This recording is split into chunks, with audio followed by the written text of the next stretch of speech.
change, it's the same old thing.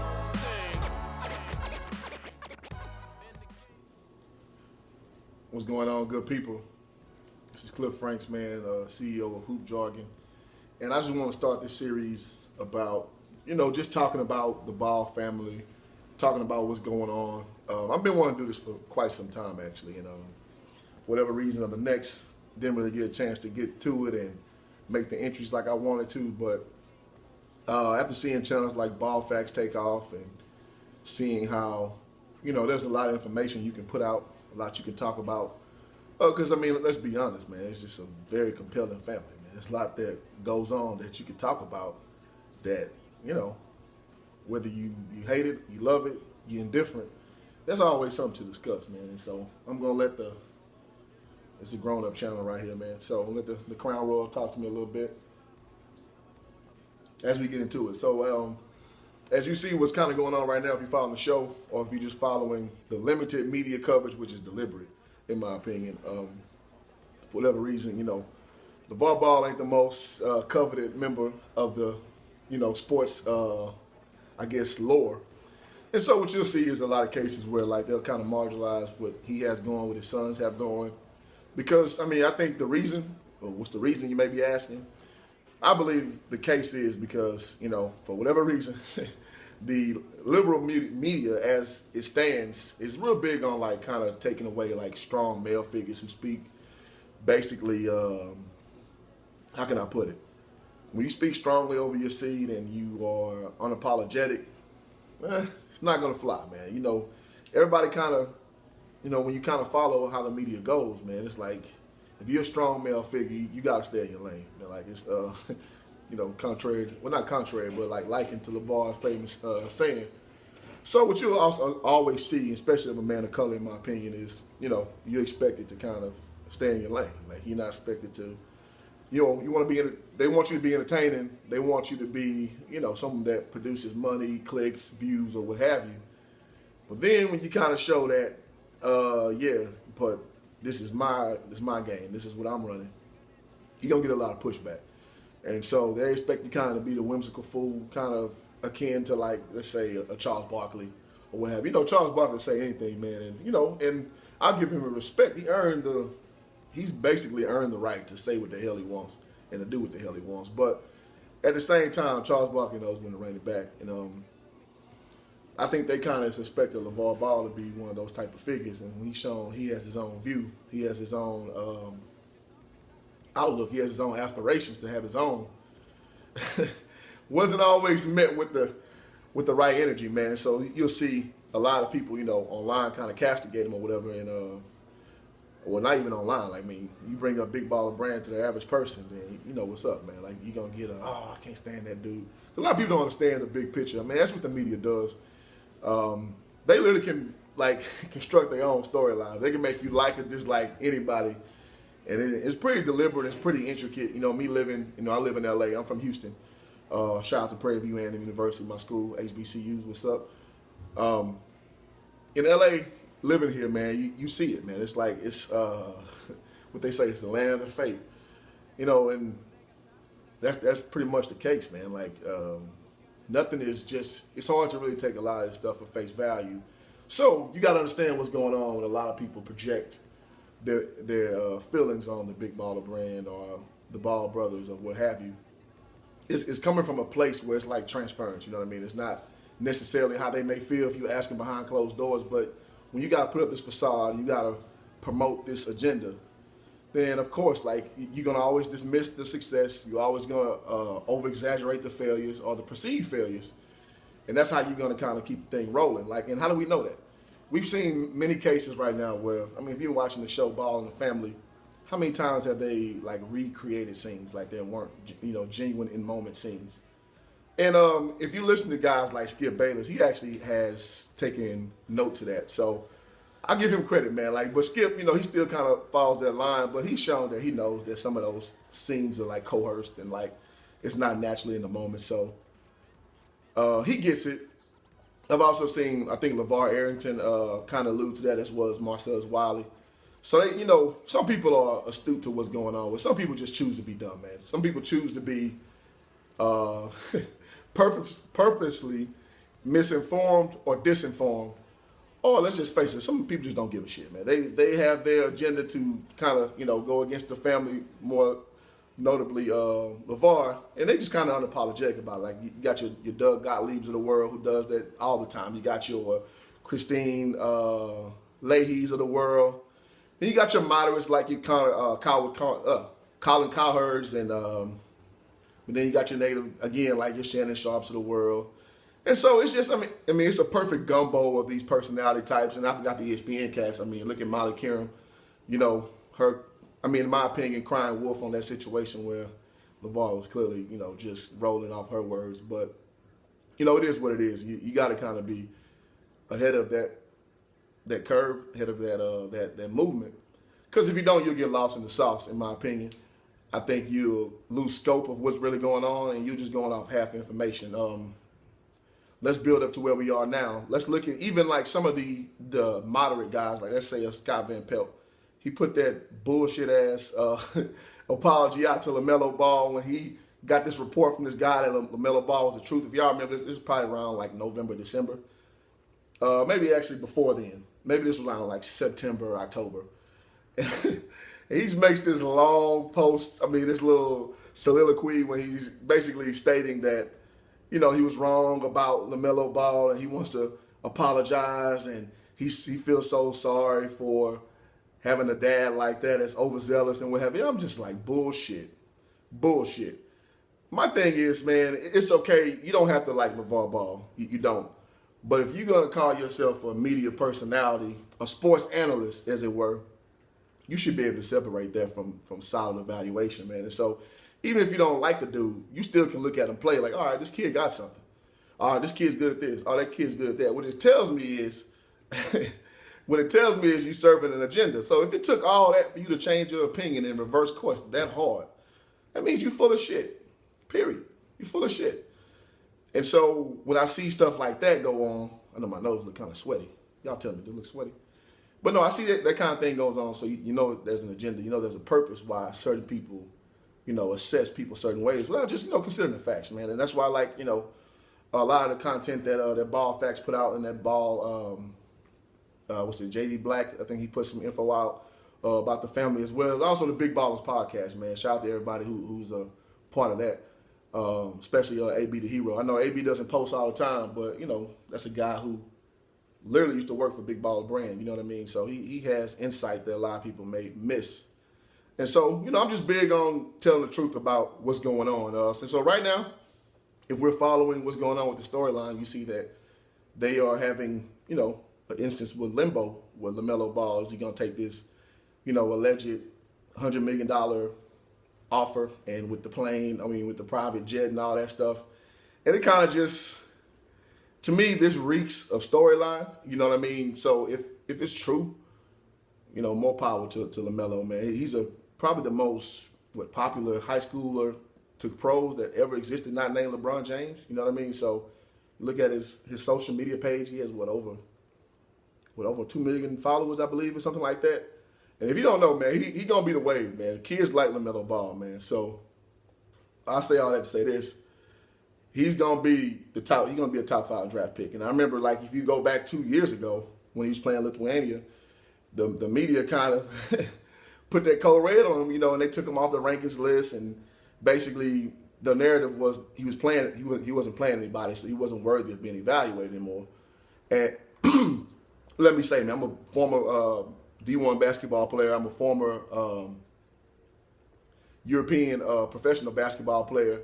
You can see talent, man, and it just kills me with these dudes. And I'm not going to put everybody in this category, but dudes who didn't play basketball, they struggle with this all the time, man. If they didn't hoop, if you didn't play sports at a, beyond high school level, you just don't understand how difficult it is. I remember just, playing. I remember just being in practice and just like, damn, man, is this practice ever going to end? Like, and it's you playing every day against other Division I players. Like, it is the hardest thing to do in the world, man. And it may not show up, game time. You may like, oh, those dudes ain't all that. But it's so many factors to play how certain guys look when, the product is on the court, as far as a high level of organized ball. But what you don't see is the stuff behind the scenes, man. Like, it's a grind, man. It's tough just to, break the starting lineup, and then when you're there to stay, if you're not like a 3, 4, 5-star recruit, you know what I mean? It's a whole different ball game. And then even amongst those, man, you got these bulls going each other all day, every day.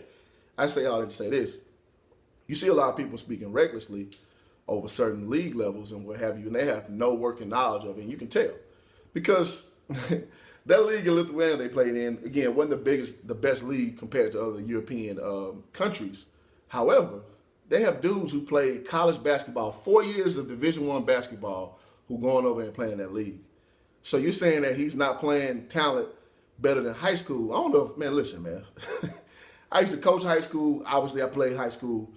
Y'all are really out of pocket with over-evaluating high school talent. Because don't get me wrong, like, you got guys like Imani Bates, beast. You got guys, man, name escaping me. My point is, you got a lot of young hogs in the high school ranks, no question, no question. But listen, man, you got a lot of future Taco Bell workers.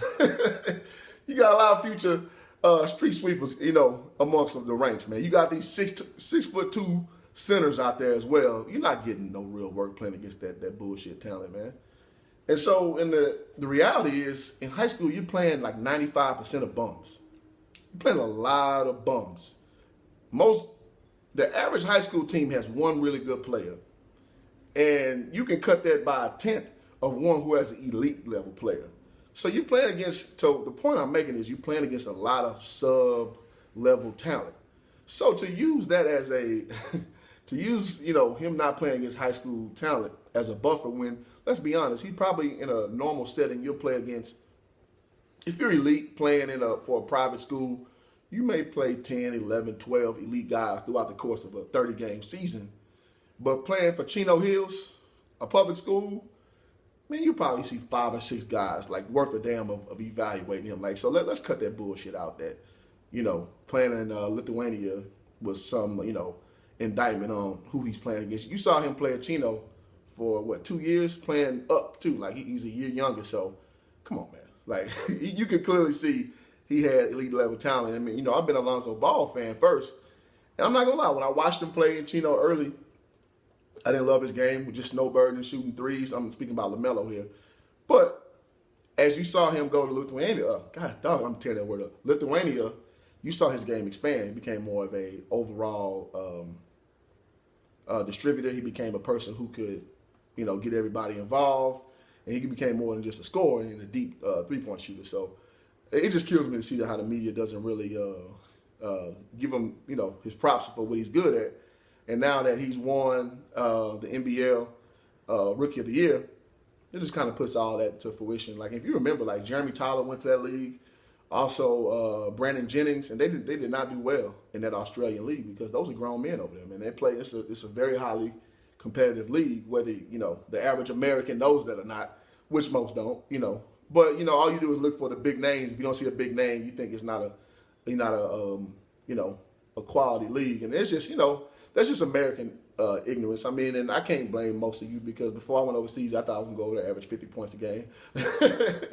Just being dumb, because you just don't know, man. A lot of us here don't know at all. We don't have the slightest clue about the level of play, about the style of play. That's one of the biggest things Americans struggle with, man. It's like because they're very physical, because they're not as talented. However, they play team ball and they're very physical. So, a guy like me, I'm 6'7". At the time, 210 pounds. So I was a beanpole. Like, you know what I mean? Like, I used to get my scoring going by jumping over people. But over there, you got these big dudes putting that forearm in you. So I had to learn how to be more smart. I couldn't just out athletic people anymore. I had to be smart, know how to use my body, know how to lean on them, release, little stuff like that. That's what you pick up from playing a grown man's game. They're not going to sit there and let you just dunk on them all game long. In my, 23-year-old mind, that's what I thought I could do. No, that's not how it goes, man. So you have to learn nuance to your basketball game. And then you can see LaMelo do that, and also Angelo grow and learn, even though on the surface level, I mean, let's keep it a buck. The Lithuanian league isn't the best. However, that's better than what they're going to see in a given high school season, man. So I'm not going for that bullshit that, they ain't play nobody. But again, when you got an agenda, when you put the code red on, certain individuals, that's kind of shit you say. So, all right, let's fast forward to where we are now. Yeah, so now where we are with the Big Baller brand and what's going on. So right now, things are pretty much at a stalemate as far as Lonzo and Lamelo. As we know, the patron saint of the group right now is going to be LeVar, and then Jello is his protege. So Jello is pretty much representing the staple, of the company right now. As you know, he plays for the Oklahoma City Blue in the G League, something that people said he wouldn't be able to do. I know he's on a practice team right now, but I know he's going to work his way into being able to, get some minutes. Now, do I think LiAngelo is going to be this great pro player? I don't. What I've always said, even 2 years ago, when I really didn't like his game, I see him being like a PJ Tucker type. I think he's going to be the kind of cat that he goes overseas or even G League. It's going to take about 2 or 3 leagues of G League experience. Mess around and be a 3-and-D guy. He has that frame. He's a big body. He can shoot the piss out of the ball. So he has to learn angles, spacing. He has to learn how to use his body from he does a pretty good job of that already. But he just got his ankle, redone and what have you. So I can see him being like a PJ Tucker type. And it won't be till about 23, 24 years old when you'll kind of see really who he is. So much, begrudging to what people say about, his situation with UCLA. But I saw him as a 4-year guy at UCLA, and I don't see him getting drafted even if he stayed off 4 years. So, people kind of spin that back to, LeVar ruined his career. I'm like, no, he's a 3-star guy. He's a guy who, he's going to have to play his way into the NBA. And that's no shame. People talk like it's just a given, a foregone conclusion because you're tall, you're going to the NBA. I don't think y'all understand, so to play college basketball, you're already in the top 1% of athletes in the country. You're a top 1%. Most people in their life would never even come close to touching the ability to play Division I basketball, right? So take that 1% and put a whole other 1% on top of that. So it's like 0.00001% to go to the NBA. It is not easy, man. It's not easy. Y'all, I think the way you kind of learn that is to play against someone who played in the NBA. Then you'll get a better scope of the talent separation. A cat I can reference, my junior year, we played against the University of Texas. We played against LaMarcus Aldridge. And not that I didn't know already, I played against several NBA players before him, but playing against LaMarcus, and he was 2-3 years younger than me. Man, that talent separation was so great. I was like, man, no matter how hard I work, my 6'7" frame, I'll never be that dude. Ain't nothing I can do. Marcus Aldridge, 6'11", run the floor like a deer, can shoot it, fast. I couldn't even, foot speed-wise, couldn't keep up with him. And I was a pretty quick guy. So a lot of people would look at me like, oh, man, you must have been a killer. I was all right. But y'all don't understand that level of, cats. I see people say all the time, that, oh, this dude a bum. I like this dude. Listen, man. Jared Dudley said it best. Jared Dudley, by NBA standards, is not very good. But he was saying, I'm the LeBron to you. He was saying that somebody was trolling him, and it's true. Jared Dudley would give 99% of the human population buckets. Understand that. He will bust your ass. Cat I used to see do that too is, what's my man, Red Mamba? What's his name? Brian Scalabrine. He used to play people for money. Dude, this dude is 6'9", can do everything. Just he looks like a bum compared to other NBA players because the elite level is just so high, man. And so people just really don't get it. They just get disrespectful with comparing players to other players and not understanding the level. I say all that to say this. LiAngelo Ball, the middle son, he is not as bad as people think, man. He's just, from a comparative standpoint to his brothers, he's not on their level. And again, from his rating, you can see that. He's a 3-star kid. Zoe was 5-star. And, of course, Melo was a 5-star prospect. That's just how the talent separation goes, man. That's the difference between a 5-star and a 3-star guy. So, with that, I was going to transition and say with that being said, but I think I've been overusing that. So, let me try to use a different transitional word. So, with all that laid out, you got to understand where Jello is. Now, it's just going to take time for him to be a professional, period.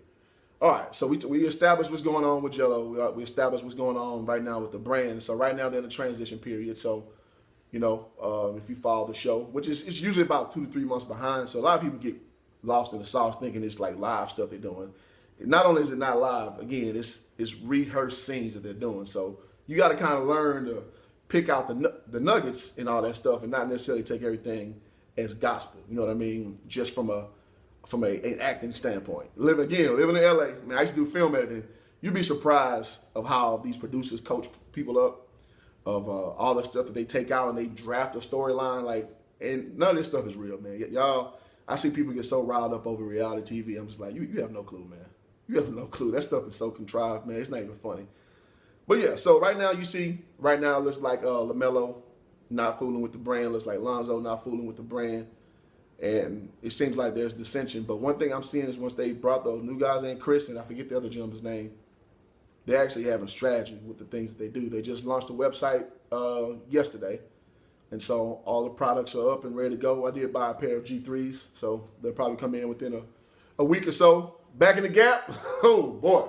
My first Big Baller Brand shirt took me, oh man.